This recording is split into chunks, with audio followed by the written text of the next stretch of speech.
Assalomu alaykum, xayrli tong ustozlar, salomatmisizlar? Demak, attestatsiya guruhimizda tayyorgarlik ko'rayotgan ustozlarimiz uchun bugun bilasizlar, 2 soatlik darsimiz bor. Birinchi darsimizda bu fonetikani yakunlaganmiz. Bugundan boshlab biz nimani boshlaymiz? Morfemikani boshlaymiz. Ya'ni bugun siz birinchi o'rinda morfemikaga tayyorgarlik ko'ramiz. Morfemikaga tayyorgarlik ko'ramiz. 19:00 dan 20:00 gacha aynan asos va qo'shimchalar, qo'shimchalarning yasama so'zlarini farqlash, qo'shimchalarni farqlay olishingiz, qo'shimchalarni shakl va ma'no munosabatiga ko'ra turlarini, hatto sintaks shakl yasovchi, lug'aviy shakl yasovchi va so'z yasovchi qo'shimchalarni birdaniga ajratib olishni o'rgataman.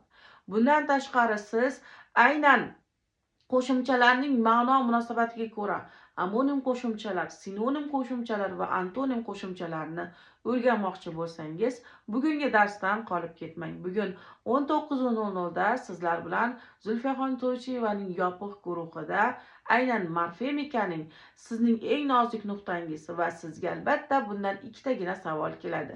Ya'ni qo'shimchalarni farqlay olishingiz va bundan tashqari esa qo'shimchalarning sodda yasama so'zni topishni o'rgataman. Va 20:00 dagi darsimiz esa 20:00 dagi darsimizda biz siz bilan leksikologiya haqida gaplashamiz.